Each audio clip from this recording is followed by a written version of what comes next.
चलो पिछले क्लास में हम लोग कौन सा पाठ पढ़ रहे थे? हम लोग पृथ्वी के परिमंडल के बारे में पढ़ रहे थे ना। इधर ध्यान दो, पृथ्वी के परिमंडल के बारे में।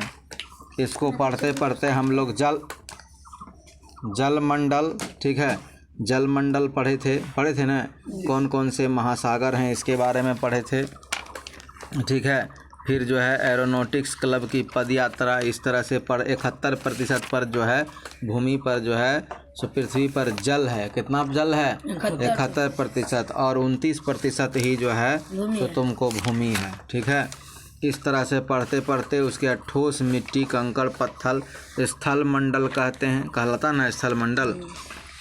स्थल मंडल क्या है कि ठोस मिट्टी, कंकड़, पत्थर, मैदान, ये सब पठार, ये सब स्थल मंडल कहलाते हैं।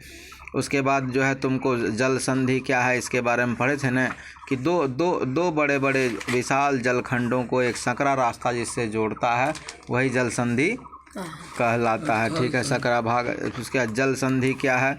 स्थल संधि है सकरा रास्ता जो दो बड़े बड़े स्थल खंडों को जो है भूमि के खंडों को जो एक सकरा रास्ता जोड़ता है उसे स्थल संधि कहते हैं, ठीक है। जल संधि क्या है कि पानी का सकरा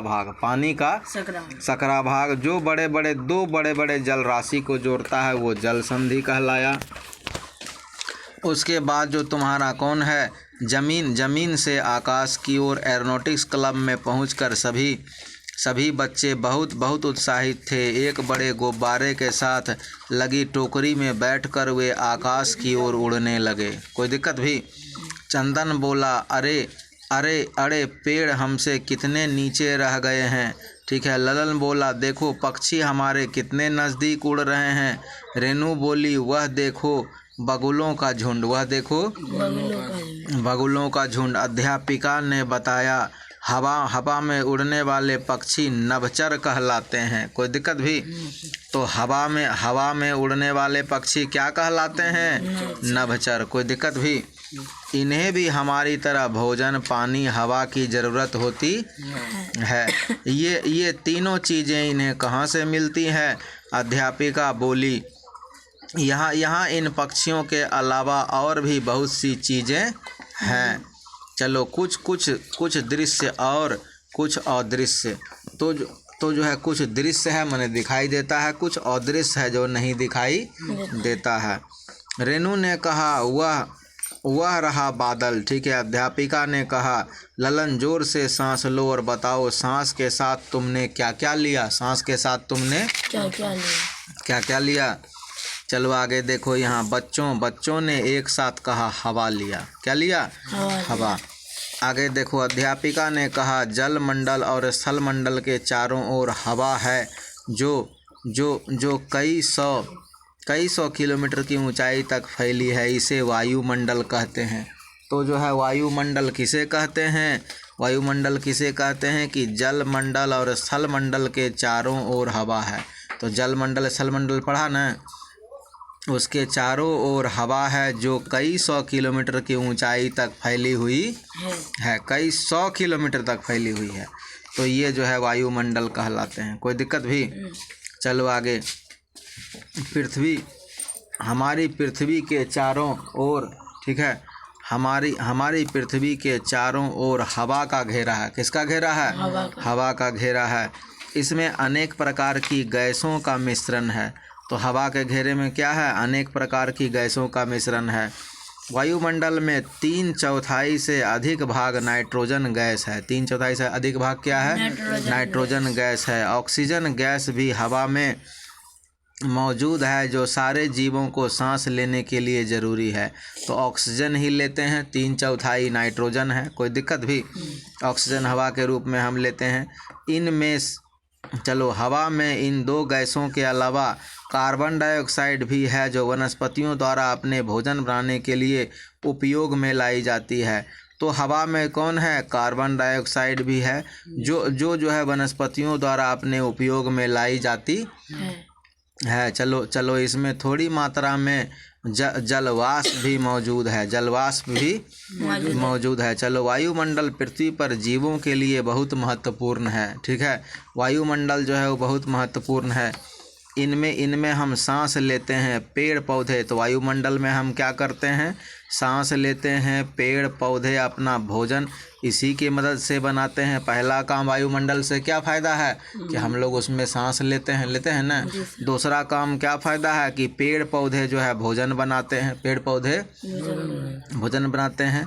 हम जो सर्दी गर्मी महसूस करते हैं वो हवाओं के माध्यम से ही करते हैं।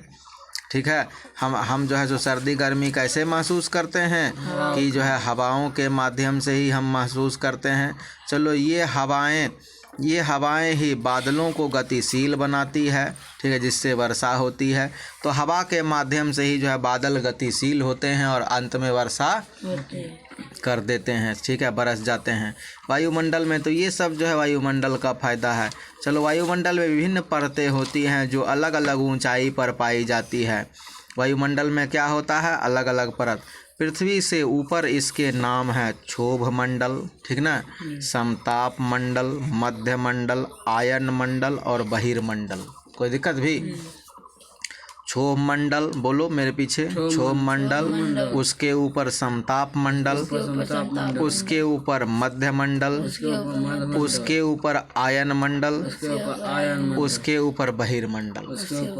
कोई दिक्कत भी? तो ये पांचों मंडल हैं, इसका नाम याद करके लाना है। कोई दिक्कत भी? ये सारे मंडल जो हैं सो वायुमंडल में है। समझ में आ रहा है कुछ भी? आगे बढ़ जाइए। चलो, दिए गए चित्र में वायुमंडल की परतों की पहचान और उनकी ऊंचाई पता करें। यह भी देखें कि विभिन्न परतों में क्या गतिविधियां हो रही हैं। सामान्य रेडियो और एफएम रेडियो की तरंगों को वायुमंडल के किन हिस्सों से गुजरना होता है, पता करें। तो सामान्य जो तरंग है उसको जो है वायुमंडल के किन जो है हिस्सों से गुजरना पड़ता है। ठीक है, बच्चों को घूमने में बड़ा मज़ा आया। भ्रमण के पश्चात सभी कक्षा में पहुँचे। बातचीत में यह निष्कर्ष निकला कि सभी मंडल में जीवों को जीने के लिए भोजन, पानी और हवा की आवश्यकता होती है। तो सभी मंडल में जीने के लिए क्या चाहिए जीवों को? भोजन, पानी और हवा। अध्यापिका ने बच्चों से पूछा, सभी मंडल के जीवों को हवा किस मंडल से मिलती है? तो सभी मंडल के जीवों को हवा किस मंडल से मिलती है? रेनू ने कहा वायुमंडल से। कहाँ हवा मिलती है?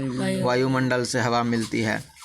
चलो, विकास ने प्रश्न किया, तो मछली को हवा कहाँ से मिलती है? कोई दिक्कत भी? मछली को हवा कहाँ से मिलती है? अध्यापिका ने कहा, पानी में हवा घुलनशील अवस्था में रहती है जिसका जलचर उपयोग करते हैं। तो जो है मछली को हवा कहाँ से मिलती है कि जो है पानी में हवा घुलनशील अवस्था में रहता है जिसका सारे जलचर उपयोग करते हैं। यह हवा भी वायुमंडल का ही हिस्सा है। यह हवा भी किसका हिस्सा है? जो हवा पानी में घुलनशील है वह क्या बोलता है? वह हवा किसका हिस्सा है? वायुमंडल का। आगे आइए। अध्यापिका ने पूछा, अच्छा बताओ, भोजन जीवों को किस मंडल से मिलता है? ललन, मैं समझ गया, पेड़ पौधों से मिलता है और पेड़ पौधे जमीन पर उगते हैं। पेड़ पौधे कहाँ उगते हैं? जो स्थल मंडल का भाग है। ठीक है, पेड़ पौधे जमीन पर उगते हैं। जमीन किसका भाग है? स्थल मंडल का। आगे आइए। अशोक, परंतु जलीय पौधे क्या जमीन पर उगते हैं? क्या जलीय पौधे जमीन पर उगते हैं? अध्यापिका, जलीय पौधों की जड़ें या तो पानी में डूबी हुई, जलीय पौधों की जड़ें कहाँ होती हैं? पानी में डूबी हुई भूमि से या फिर जल से उपलाती हुई रहती हैं। तो जो जलीय पौधे हैं उनकी जड़ें कहाँ रहती हैं? पानी में डूबी हुई या जल से उपलाती रहती हैं, और यह जल में घुली हुई मिट्टी या पोषक तत्वों का उपयोग करते हैं। तो जो जलीय पौधे किसका इस्तेमाल करते हैं? जल में घुली हुई मिट्टी या पोषक तत्वों का इस्तेमाल करते हैं। इस तरह से उनका पोषण होता है। कोई दिक्कत भी?